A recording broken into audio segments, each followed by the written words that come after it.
Patreon-only bonus episode this week, we've decided to make this episode highlighting a missing person from Wasco County, Oregon, available to all listeners. As always, our Patreon listeners will have access to this episode ad-free on patreon.com. If you're driving along Interstate 84, you'll be familiar with Wasco County. Interstate 84, or the 84 as I call it, runs from Portland, Oregon to Echo, Utah. Much of the Oregon portion follows along the beautiful Columbia River. In a matter of hours, you can drive through the forests of the Columbia River Gorge, through the flat farmlands of eastern Oregon, before moving on to Idaho and eventually Utah. Wasco County was named after the Wasco, a local Chinook Native American tribe. The county stretches along the 84 from just east of Hood River to the west of Biggs, and then down to the south where it stretches across the Warm Springs Reservation. Nestled between the cities of Hood River, a gem to the Come Travel Oregon game, and the Dalles, a staple city for those Oregon Trail history buffs, is the small city of Mosier, Oregon. And Mosier is where our story begins. There are at least 63 billboards along the 84. As cars travel along and drivers and passengers' eyes wander across those billboards, that equates to 1.5 million impressions per week and over 6 million impressions per month per billboard. After you hear today's case, I hope we'll be much closer to filling one of those billboards with the face of a beloved father who's been missing since November 2021. Charles Lee Keller, a 45-year-old father and plumber, lived in Wasco County most of his life. He drove the 84 a lot, living in the Dalles, working in Rufus, and owning property in Mosier. Charlie has a teenage son who resides with his mother in Iowa, but often flies to visit his dad and extended family for the summer or for Christmas, and much of that time is spent with his father on their property in Mosier. Charlie comes from a pretty big family, including 5 brothers. He's close with his mother, speaking to her every week. That was until mid-November of last year. Janice Menzie, Charlie's mother, also lives in the Dalles, Oregon. After seeing her son on November 7th, she traveled to visit a friend who was in hospice in Dayton, Washington. After she returned home, she tried to get a hold of Charlie with no success. One of her other sons, Jerry, mentioned connecting via text with Charlie on November 8th as they planned moving a fifth wheel onto his property. As Janice continued to try to contact Charlie over the phone when she returned, she began to worry when call after call went unanswered and unreturned. She attempted to contact him at work in Rufus at least 4 times and was never able to get a hold of him. It turned out Charlie had not only failed to pick up his last paycheck, he'd missed a scheduled court date on November 15th. This was unlike him, as he was looking forward to making progress with the issues he had been experiencing with a tenant that was renting a fifth wheel on his Mosier property. His tenant had stopped paying rent in February of 2021, and he refused to leave the property. The contention between them was at an all-time high. At one point, Charlie had broken a window in the fifth wheel, so the tenant planned to take Charlie to court. Charlie wasn't upset by the court date because he was hoping that getting the courts involved would help him make progress evicting the tenant and recuperating the lost rent. By November 22nd, 2 weeks since the last time the Keller family interacted with Charlie, the family took a trip up to the Mosier property. As they pulled up the drive, Janice noticed an unfamiliar red pickup truck. The family got out of their vehicle and approached the cabin on the property. That's where Charlie would stay if he was there for an extended amount of time. The door was locked, and they could hear that there was someone inside. Janice heard a voice, but she could tell that voice was not her son's. It was someone else's. Eventually, the door was opened, and she could see an unfamiliar man holding a gun. The man, Sean Marcellus, claimed to have been given permission to be on Charlie's property and in his home. However, that did not seem like the case. Marcellus was a longtime friend of the tenant that was staying on the property, and it was believed he had broken into Charlie's cabin, which sat a few hundred feet from the fifth wheel. The door showed signs of having been kicked in and taken off its hinges. When Charlie's family arrived, they said it looked like it had been boarded up. Sometime after that interaction, Sean Marcellus eventually left Charlie's property and even turned himself into police. He was then promptly arrested for burglary and theft and sat in jail awaiting a court date. By November 24th, there was still no sign of Charlie, and he was officially marked as a missing person, and the police got involved in his case. Police noted that his family had last spoken to him on the 7th and 8th, but there were conflicting accounts of other people who said they had interacted with him since those dates. They were able to find Charlie on surveillance video at a local Safeway grocery store on November 10th, 2021. Police conducted searches of the property by foot and even brought in cadaver dogs, but unfortunately, the only thing alluding to Charlie having been there recently was his truck. His personal cell phone was eventually recovered from an acquaintance, but no one had been able to find his keys or his work cell phone. The police have confirmed that Charlie's phone records were reviewed and his work phone showed activity in the early hours of November 11th, but then it went silent. There are unsubstantiated claims that people saw Charlie between the 11th and the 15th of November, likely falling around the date of November 13th. But again, those claims have not been validated. Charlie Keller has not been found, and his family believes it's due to foul play and that he was murdered. I was joined for an interview recently with Charlie's mother, Janice Menzie, Charlie's older brother, Jerry Keller, and his sister-in-law, Bonnie Keller. Now, I'll remind you, with open cases, there is a lot that we're not allowed to know or discuss. Charlie's family is incredibly accommodating and really truly wants to tell us everything, but that could put the case at risk. So we've bleeped out some of the names throughout the duration of the recording. But that being said, I think speaking with them was very interesting, and I believe that many of you will come away from this interview with a really good idea of what you think might have happened.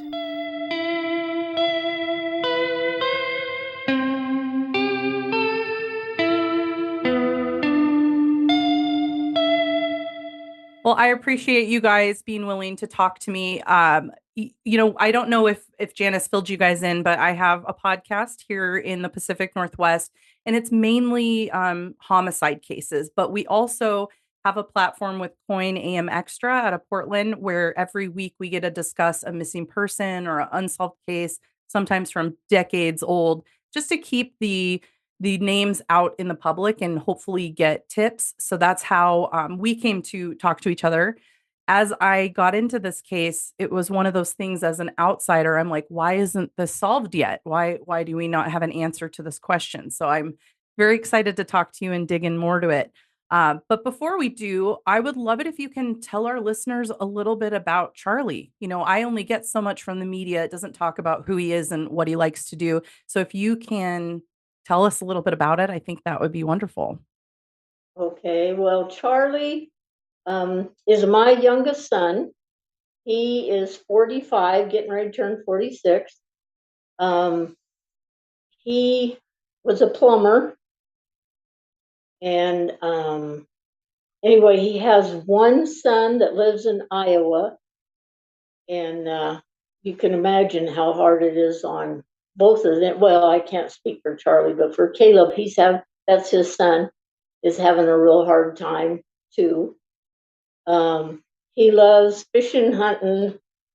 He has the property up above Mosier, and that was his sanctuary. He loved to be there. That was just where he could go and relax and have a really peaceful time.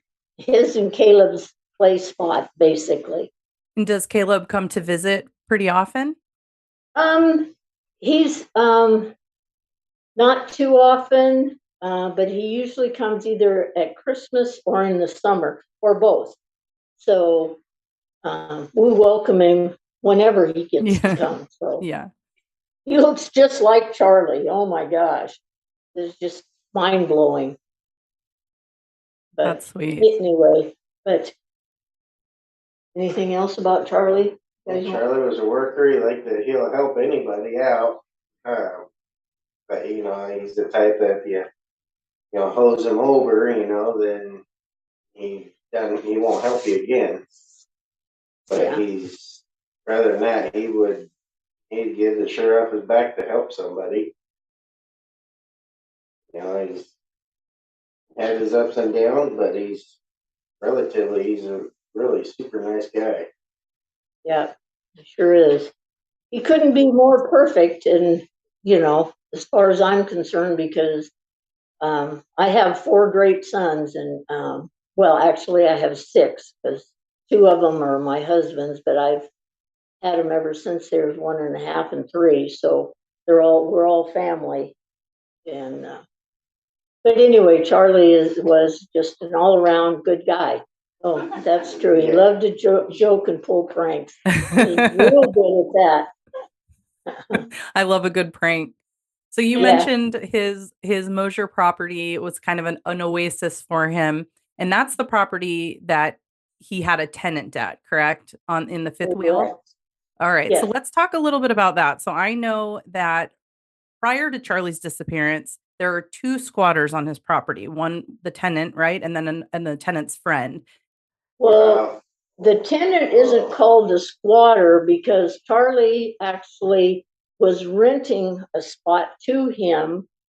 And anyway, it started off as, Charlie thought it was helping him make payments. Right.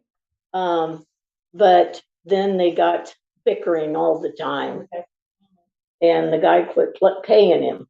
So it got to be a little on the nasty side. Yeah, let's talk about that. So how long was he dealing with that situation with the tenant that refused to pay? The record we have is the last payment he made was in February. Okay. So well, that was February of 2020. Yeah, 2021. 2021. Yeah, and then Charlie disappeared in November of 21. Yes. And then, so legally, the tenant isn't a squatter. Now, there was another person who was a squatter, broke into the cabin and was living there, ransacking. Well, there's a story to that this guy, his name was Sean. We can mention his name because he's been to trial. Yeah, that's correct. I think I've already mentioned his name in my recording, which is Sean Marsalis. Marsalis. Yeah. Marsalis. He was actually friends with. Okay, the tenant. He was his friend, and for 10 years. Yeah. Oh, wow. Okay. They were friends for 10 years. Yes. Okay. They worked together in construction. And did anyone talk to about this person breaking in? Like, were they in on this together? Can you talk about that? The story will be they were not in on it together because says he never saw nothing. Okay. He didn't know anything going on. But supposedly he took Sean down to the cabin to introduce him to Charlie. And Charlie was never seen again. The very least, it's because of him he introduced this location and who Charlie was. Hold on. That was his story, but Sean's story was that when he showed up there, that him and were fighting, and he had to stop them, and so he intervened. Oh, calm the situation down. The situation down. That was his words. Okay. And that was Sean's story. So there was 2 different stories on that. Well, Sean's story is everything's different from anybody. And was asked if he knew anything that happened to Charlie, would he say anything? And he told the person, probably not. There's always 3 sides to every story, I think.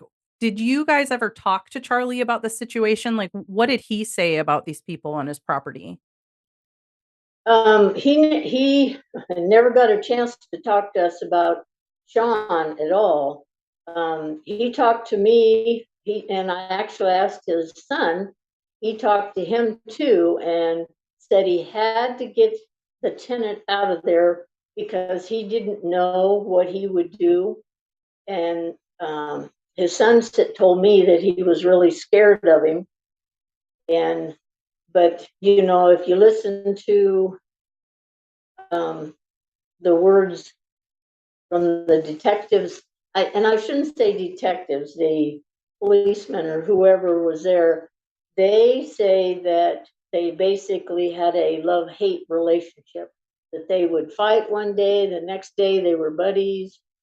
So, but all I know personally is just what he told me. and Caleb, because I did ask Caleb, and we both know that Charlie was having a problem with him. And we also know that Charlie was very leery of him and actually scared of him. Trying to evict him. Yeah, and he was trying to evict him. Right, So, and he had a court date about that, correct? So November yes, 15th, he was supposed to go to court.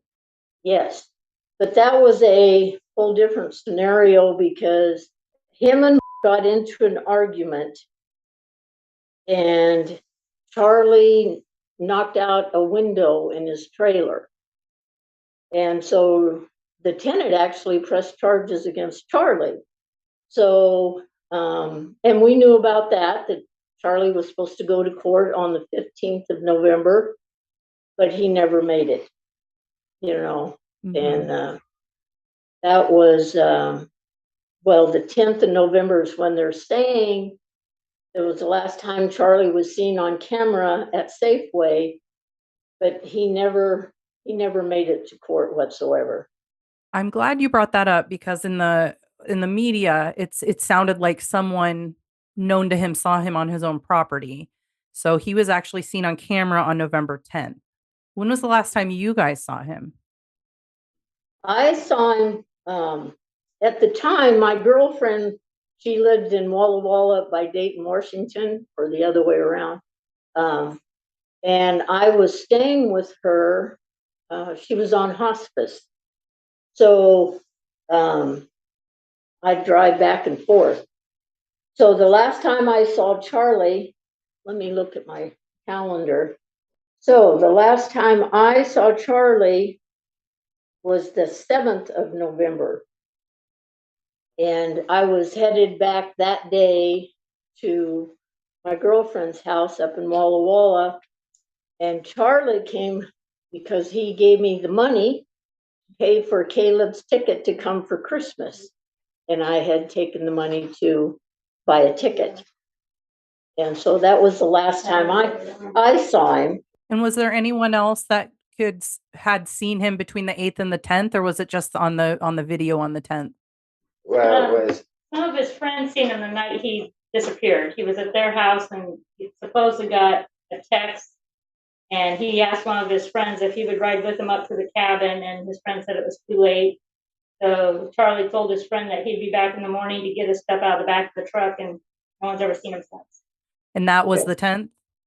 No, we're not sure what day that was. Okay. Yeah, because we've had a couple. We believe it happened around the 13th. The police have a video of him on the 10th. at Safeway. At Safeway. Okay. So it's possible that someone saw him before that court date, but after that video. Yes. Correct. Okay. Correct. And have there been any reports of sightings that you know of? Has the police? No, nothing of Charlie. I mean, people go, when he first came up missing, someone thought they seen him at the casino. It looked just like him with a backpack, but it wasn't him. Up in Seattle. Up in Seattle area, but it wasn't him. Yeah. He made contact with the person and it wasn't him. Unfortunately, that happens a lot, but it's nice that people are calling it in when they think We had a couple people. I think one was from Arizona saying, if we paid them $1,000, they'd tell us what happened to them. Punch it back. Yeah. That's terrible. I'm sorry. Yeah, with this one thing has been a real learning experience, let me tell you. It has not been fun. I wouldn't wish it on my worst enemy. I can only imagine. I talk to a lot of families that are going through something similar, and it sounds incredibly difficult, and it's nice you guys have each other. Let's talk about that though. How do you feel like the investigation is going, as much as you can tell me? Do you feel You want me to really say the truth? I don't want you to be mean. do you feel like, are you in the loop? Do they tell you things? Is this really hard? Like, how is it going? And you can be honest here, this isn't going to be used in court. They can't tell us everything, obviously. They do keep us in the loop, but for a while there, we've really had to be on them all the time to find out anything, which is understandable, but it's been hard, but we're not used to it. We're used to people just letting us know. Mm-hmm. Anyway, I am. But the detective that is in charge now, Jeff Hall, he's at the point where he's calling me every Friday. Well, yesterday was Thursday. He called me. He was leaving town for a training. So, but he calls me once a week and lets me know of anything he's done for the week, and kind of keeps us informed that way. But there is a lot of stuff with it. They won't tell us, and they tell us they know a lot of stuff, but they just can't tell us yet. Right. I mean, they're protecting the investigation, I can only imagine. But I'm sure that's very hard for you. Well, I'd just like to know where Charlie is. I mean, they have not found his body yet. We haven't found his truck keys, his backpack, his water bottle that he carried with him all the time, and his wallet. And his wallet. His truck was parked in a place on the property that he would never park it. Okay. You know, and the squatter that was in there actually took a drill and drilled a hole in the gas tank to siphon. They even stole his gas out of the truck. And we know he came up missing on a rainy night because windshield wipers were in the on position and there was mud all over his truck. Wow. So and it had rained on the 13th. See why I keep them? Yeah, that's actually really good details that, I mean, I would have never known from reading about this. Yeah. And am I correct that his phone was found on the property as well? Not his work phone. Not his work phone. No, his personal phone, I actually found it on his bed here in town. And come to find out, it was a girl that he knows that actually put it in there. She had taken it. She's kind of a stalker. She had taken it and put it back. Oh, okay. So are the police looking into his phone records? Yeah. Oh, yes. Yeah. Okay. Yeah, because we found actually some of his old phones and stuff in there, and they went through all of them. But his work phone has not been found. Yeah, his work phone is the only one that has not been found. Okay. Interesting. Now, I don't know what you can tell me on this, but have you heard any theories? Do you have theories about what happened?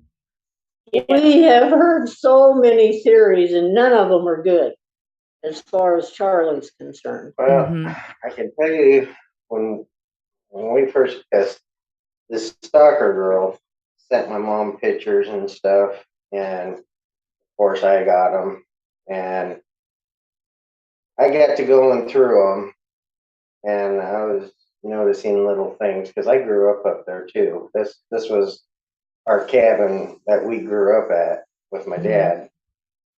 And so I noticed little things, but when we first got up there, well, besides the truck that was parked there, I didn't know whose it was.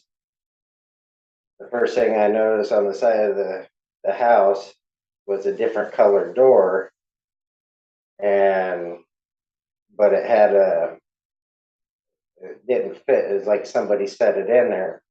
So I moved it, and I noticed the original door was still there, but it looked like somebody kicked something, the door handle inside. Because there was a big hole in the door.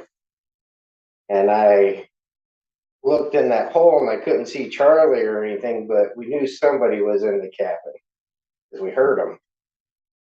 And we were yelling to open the door, but nobody would answer. And I stuck my hand in and felt there was boards like nailed to the frame to hold that door shut. So you couldn't get in it. Right. And when the front door, it's a custom built door, and the only way that to be shut, because there's no door handle on it, and there has to be somebody inside in order for that door to be shut and locked. Right. And so we knew somebody was in there. We didn't know. But we can't discuss that part. Yeah, we didn't know if it was Charlie or what was going on. How are you feeling? Do you think we're looking at a deceased situation, or that you'll be able to, you do think Yeah. that? Oh, We're looking for- absolutely. Yeah, it's a homicide, it's foul play, Yeah. definitely.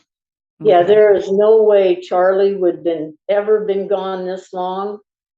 He would have never missed his chance to be with his son at Christmas. Mhm. He He missed his wouldn't. son's birthday, Mhm. And didn't even call him. His And he 16th always calls birthday. me. and he Wow. had just a plane ticket a couple weeks before that for his boy to come out, Yeah. and he never showed up, you know. He Probably never never- showed up to go get him or anything, so. He never come to any holiday get together.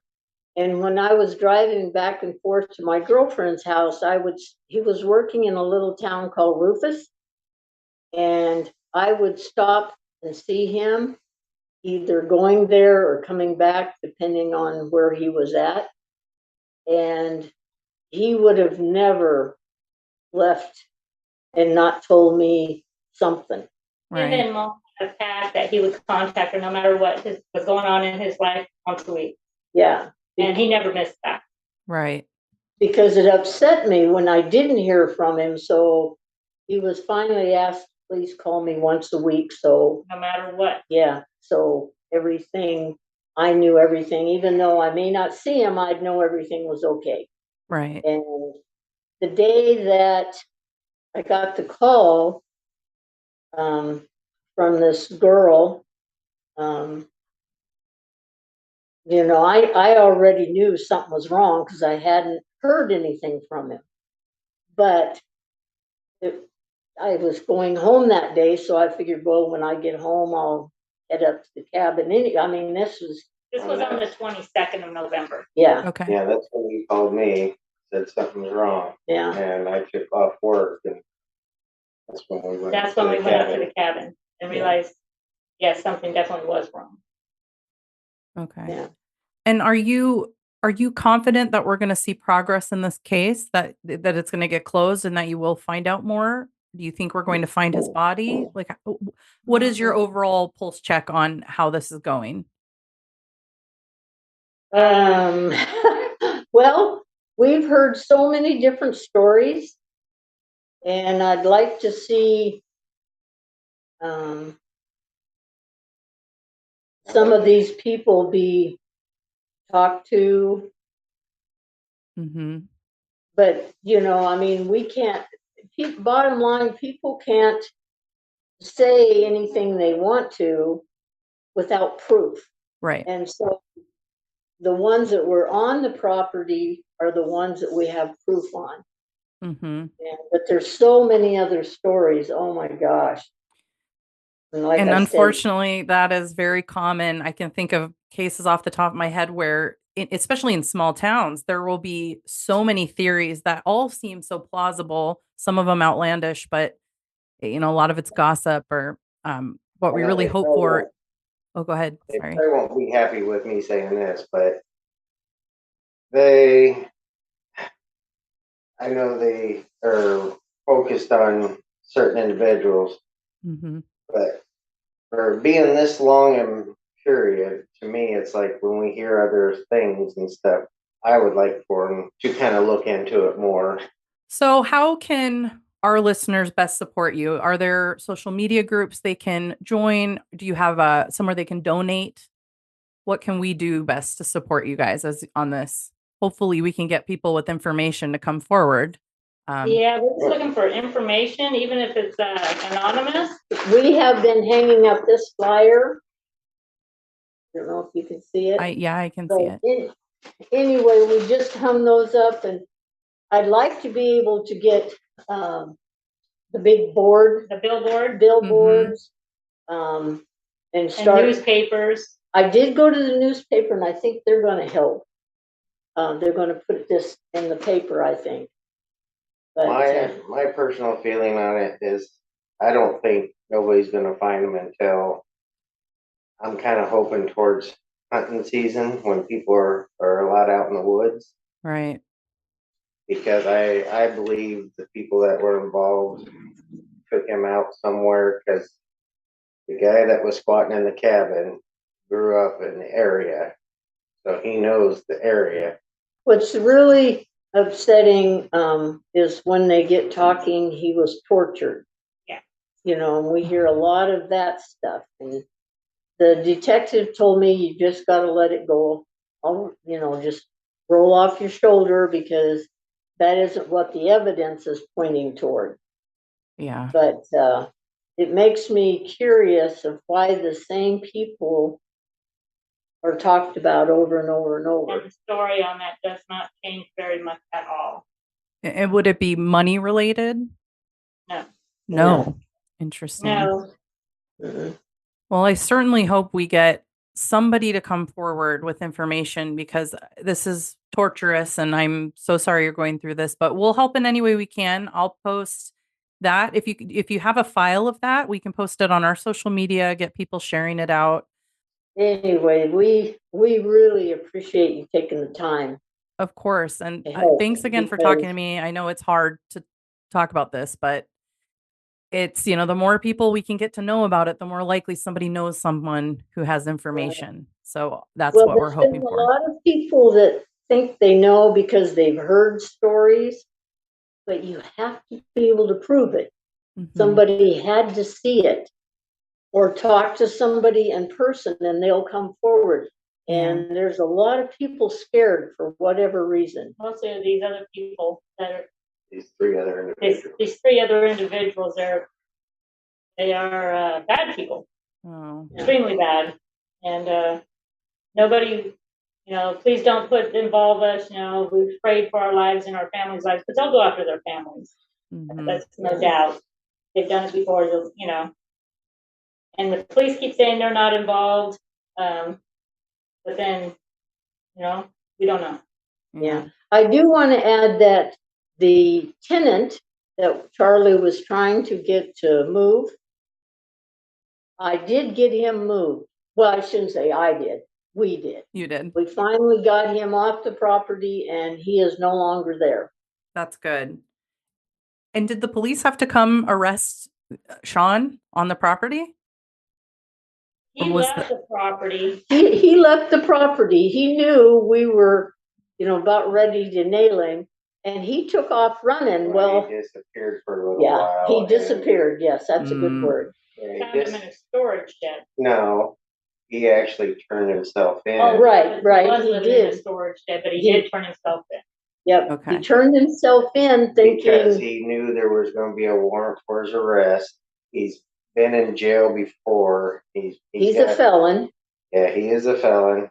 So they knew that he has a bad criminal record. And he knew they would be looking for him. So after, I think it was roughly a couple of weeks or so of him disappearing, his court date was coming up, and he finally showed up and turned himself in, thinking that if he turned himself in, that they'd have leniency on him for being a good guy for turning himself in. Yeah. So anyway, it didn't work that way. That's how they got it. Okay. Yeah. Is there any other detail or anything you want to share with our listeners about Charlie's case, about his disappearance? Anything we didn't cover? We appreciate any and all help. And we've had people all over calling us with stuff, and we appreciate that. But we just got to keep working toward the truth of the matter. So I don't want anybody to think we're ignoring them or anything either. Mm-hmm. Yeah, that's the hard part with this, right? There's only so much you can share and say, but also you want to get help and get the word spread. It's a delicate balance for sure. I can't think very well. I get so nervous and excited, and not excited, happy, just so nervous I shake. Yeah. So I really appreciate anything you do that can help us. Absolutely. So well, it will air obviously on Coin. We usually get the video of that and we put it on our website. We put it on basically on YouTube, everywhere, so that people have access and can share it out. And then our social media will do a post with photos and the missing poster and everything. So that can be shareable as well. So we'll do what we can. But again, if you do have like a GoFundMe or something like that, or you decide to open one, let us know and we can share that out as well.